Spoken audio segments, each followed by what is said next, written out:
हरे कृष्णा।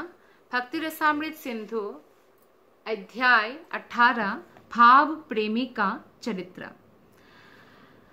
रूप गोस्वामी उस व्यक्ति के गुणों का वर्णन करते हैं जिसने कृष्ण के लिए भाव प्रेम वस्तुतः विकसित कर रखा है। मतलब जैसे किसी भी व्यक्ति का लक्षण देखकर हम समझ सकते हैं कि वो व्यक्ति कैसा होगा।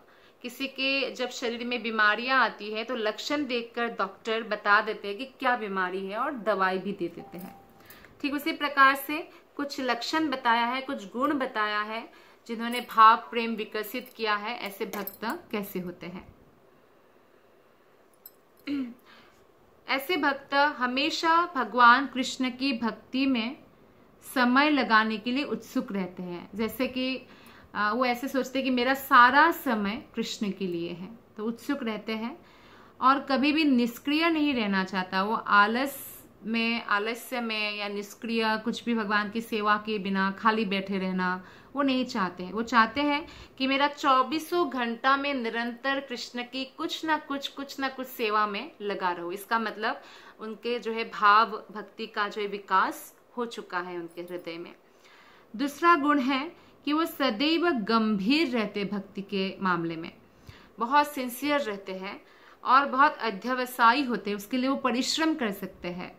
उसके लिए भक्ति के कोई भी कार्य संपन्न करने के लिए वो जो है पेन भी उठा सकते हैं और उस दर्द को उठाते हुए भी उनको दर्द जैसा अनुभव नहीं होता, उनको आनंद का अनुभव होता है।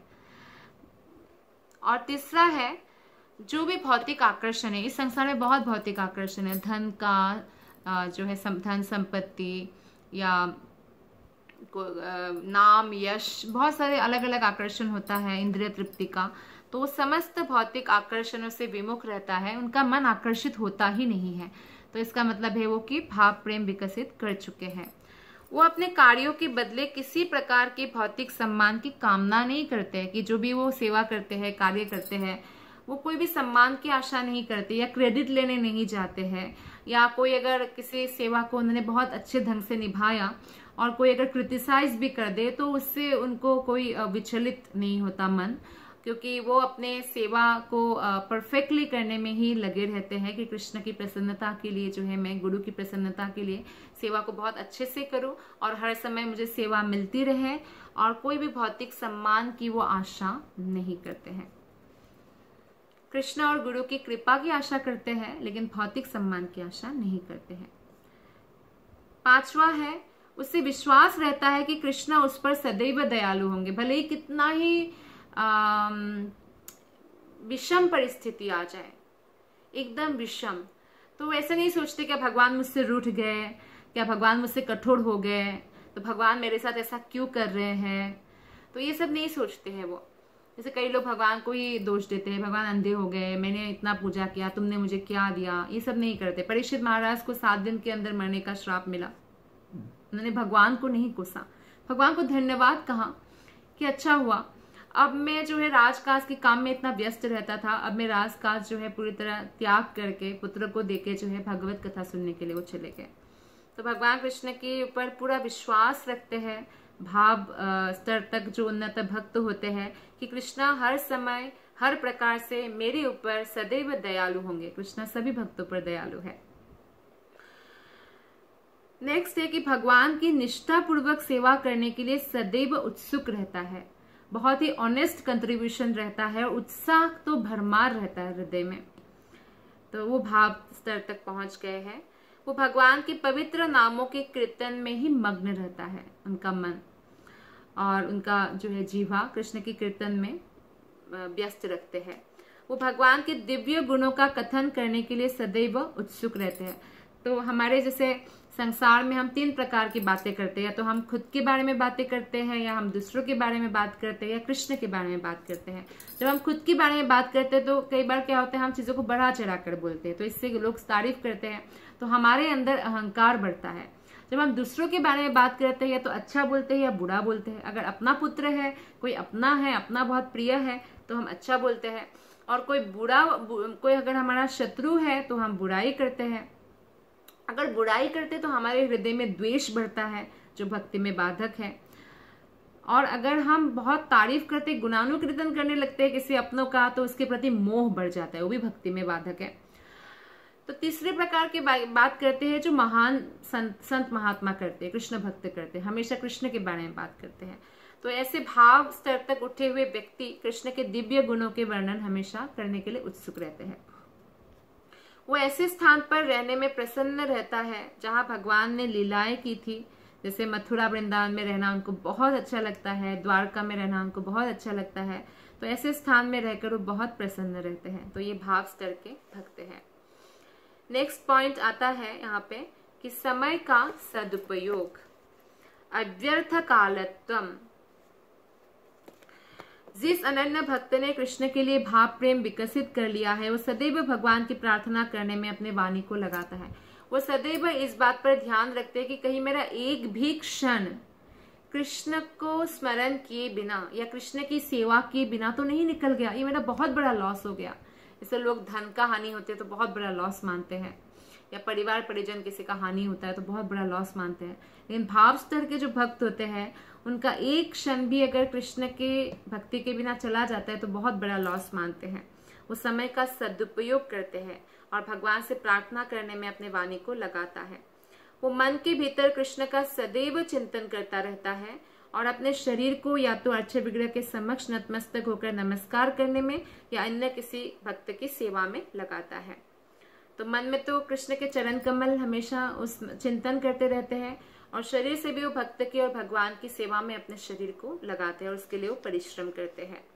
इन भावमय कार्य को करता हुआ वो कभी कभी जो है भाव से उनका इमोशन जो आता है कृष्ण के प्रति जो इमोशन है, तो उससे वो आंसू भी बहाता है और इस तरह उसका सारा जीवन भगवान की सेवा में लगा रहता है। वो एक क्षण भी किसी अन्य कार्य में अपना समय व्यर्थ नहीं जाने देता। नेक्स्ट पॉइंट है अध्यवसाय या शांति ही। जब कोई व्यक्ति विभिन्न बाधाओं के आने पर भी क्षुब्ध नहीं होता, बाधाएं तो अनेक आते हैं, हर एक के जीवन में आते हैं, इसलिए आज के समाज में बहुत सारे लोगों को साइकेट्रिस्ट की जरूरत है, हताश निराश हो जाते हैं, यहाँ तक कि आत्महत्या तक पहुंच जाते हैं। तो बाधाएं तो आती रहती है, लेकिन बाधाएं आने पर भी वो क्षुब्ध नहीं होता, वो हमेशा संयम बनाकर रखता है और मेहनत करते रहते भक्ति में आगे बढ़ने के लिए, अध्यवसायी होते हैं। इसका जो है जीता जागता उदाहरण श्रीमद् भागवतम में फर्स्ट कैंटो में है 1.19.15 में वर्णित राजा परीक्षित का आचरण है। जब परीक्षित महाराज ने अपने समक्ष मृत्यु को उपस्थित देखा कि बस 7 दिन की दूरी, 7 साल भी नहीं, 1 साल भी नहीं, 7 दिन, तो उपस्थित समस्त ऋषियों से वो कहते हैं कि हे ब्राह्मणों, आप मुझे सदा अपने शरणागत दास माने। तो भक्तों का वो दास बनने की कामना करते हैं। मैं गंगा के तट पर भगवान कृष्ण के चरण कमलों में हार्दिक भक्ति करने आया हूँ, अतएव आप आशीर्वाद दे कि माता गंगा भी मुझ पर प्रसन्न हो। माता गंगा कौन है? कृष्ण के चरण कमलों से निकली है, चरणामृत है कृष्ण की। जब ब्रह्मा जी वामन अवतार के चरण पखारते हैं तो वो अमृत है गंगा। तो गंगा माता की कृपा प्राप्त करने की भी आशा करते कि गंगा माता मुझ पर प्रसन्न हो और गंगा के तट पर जो है मुझे भगवान श्री कृष्ण के चरण कमल प्राप्त हो। उस ब्राह्मण बालक का श्राप मुझे लगा है तो लगता रहे, कोई बात नहीं। मेरी आपसे प्रार्थना यही है कि आप मेरे जीवन की अंतिम घड़ी में विष्णु के पवित्र नाम का कीर्तन करें। तो भक्त ऐसे आशा करते हैं कि हे कृष्ण, जब मेरा प्राण निकले तो मेरे आसपास भक्तगण हो और आपका नाम का जप करे जोर जोर से, हरे कृष्ण कृष्ण कृष्ण हरे हरे, हरे राम राम राम हरे हरे। तो ये जो है एक उन्नत भक्त की अवस्था है। तो ऐसे ही वो कामना कर रहे हैं परीक्षित महाराज। आप लोग जो है विष्णु के पवित्र नाम का कीर्तन करें जिससे मुझे उनके दिव्य गुणों की अनुभूति हो सके जब मैं शरीर छोड़ू। तो महाराज परीक्षित के आचरण का यह दृष्टांत उनके जीवन के अंतिम समय तक धैर्य बनाए रखने में बहुत बड़ा सहायक है। उनके मन की अविचल स्थिति, कोई भी डॉक्टर अगर बोलते आपके पास 7-8 दिन है तो कोई भी विचलित हो जाएगा, लेकिन परीक्षित महाराज बिल्कुल विचलित नहीं हुए। उनका मन बिल्कुल शांत, संयमी, अविचल स्थिति में था और ये संयम का जो है बहुत बड़ा उदाहरण है। यह उस भक्त के लक्षणों में से एक है जिसने कृष्ण के लिए भावमय प्रेम विकसित कर लिया। तो वो पूरी तरह जो है शांत रहते हैं, चाहे सिचुएशन कैसा भी हो। नेक्स्ट पॉइंट है विरक्ति या वैराग्य। इंद्रिया जो है हमेशा इंद्रिय भोग चाहती है कि कुछ इंद्रिय तृप्ति मुझे मिल जाए, किंतु जब भक्त में कृष्ण के लिए भावमय प्रेम विकसित हो जाता है तो उसकी इंद्रिया भौतिक इच्छा जैसे विषय वासना इन सब के प्रति आकृष्ट नहीं होते, थोड़ा सा भी आकृष्ट नहीं होते। मन की यह स्थिति विरक्ति या वैराग्य कहलाती है, क्योंकि यह आसान नहीं है। केवल भाव भक्ति तक पहुंचने के बाद ही व्यक्ति का आकर्षण, भौतिक आकर्षण पुण्यतया लुप्त हो जाता है, गायब हो जाता है।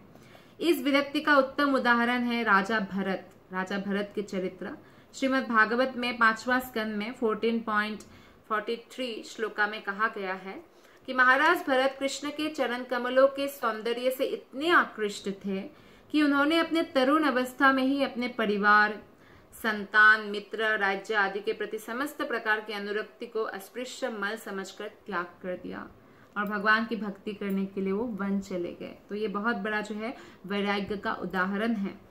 महाराज भरत वैराग्य का आदर्श उदाहरण प्रस्तुत करते हैं। उन्हें भौतिक जगत की सारी भोग्य वस्तुएं प्राप्त थी, राजा थे पूरे पृथ्वी के, किंतु उन्होंने उनका परित्याग कर दिया।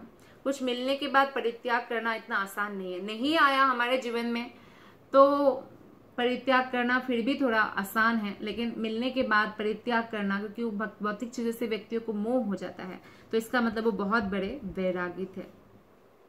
इसका यह अर्थ होता है कि अपने आप को कृत्रिम रूप से पृथक रखने और अनुरक्ति के आकर्षणों से दूर रखने को वैराग्य नहीं कहते। अर्थात आर्टिफिशियली अगर हम चीजों से अपने आप को दूर करें उसको वैराग्य नहीं कहते। असली में जो मन में विरक्ति उत्पन्न होता है भौतिक चीजों के प्रति उसको वैराग्य कहते हैं। जैसे कि अम्बरीश महाराज, युधिष्ठिर महाराज है, वैसे तो वो राजा थे लेकिन राजमहल में रहते हुए भी वो पूर्ण वैरागी थे। भगवान के कृष्ण भक्ति में वो हमेशा लीन रहते थे, कृष्ण के चरण कमलों के चिंतन करते थे और वैराग्य का सुंदर उदाहरण है।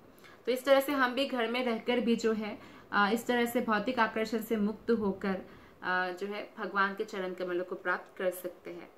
कर्तव्य का पालन करते रहे अम्बरीश महाराज या युधिष्ठिर महाराज, लेकिन मन से समस्त भौतिक आकर्षण को त्याग दिया। यदि ऐसे आकर्षणों के रहते हुए भी कोई भौतिक अनुरक्ति से अनाकृष्ट रह सकता है तो विरक्त कहलाता है। आकर्षण तो आएगा, फिर भी जो है उन आकर्षणों से वो विचलित नहीं होते हैं। निस्संदेह नवदीक्षित भक्त को प्रारंभ में अपने आप को सभी प्रकार के आकर्षण से दूर रखने का प्रयास करना चाहिए, क्योंकि नया नया भक्त बनते हैं तो कई प्रकार का जो है चीजें आकृष्ट कर सकते हैं। क्योंकि भक्ति में आते हैं तो जैसे दो नाव में दो पांव जैसा हालत हो सकता है, तो उनको जो है प्रयास करना चाहिए पूरी तरह से और भक्ति की विधि विधानों का दृढ़ता पूर्वक पालन करते रहना चाहिए। फिर एक दिन वो मेच्योर्ड भक्त बन जाते हैं। जो मेच्योर्ड भक्त है, प्रौढ़ भक्त की वास्तविक स्थिति यह है कि जिसमें वो सारे आकर्षणों के रहते हुए भी लेश मात्र आकृष्ट नहीं होते। पूरा राज्य था भरत महाराज के साथ सामने, या पूरा राज्य था युधिष्ठिर महाराज, अम्बरीश महाराज, जनक महाराज, सभी ऐसे महाराजों के सामने, या प्रहलाद महाराज, ध्रुव महाराज, पर वो आकृष्ट नहीं होते। आकर्षण है, आकृष्ट नहीं है। वैराग्य की असली कसौटी यही है। इसलिए श्रील प्रभुपाद बोलते हैं कि वैसे ब्रह्मचारी बने रहना आसान है, लेकिन सुंदर पत्नी जिसका है उसके बाद भी अगर वो भक्ति का विधि विधानों का अच्छे से पालन कर रहे हैं और आकर्षण होने पर भी जो है वो भौतिक रूप से आकृष्ट नहीं है, जैसे शरीर का आकर्षण जो है ऐसे आकृष्ट नहीं है, तो वो ब्रह्मचारी से भी जो है श्रेष्ठ गृहस्थ है, ऐसा प्रभुपाद जी कहते हैं। बहुत बहुत धन्यवाद। हरे कृष्ण।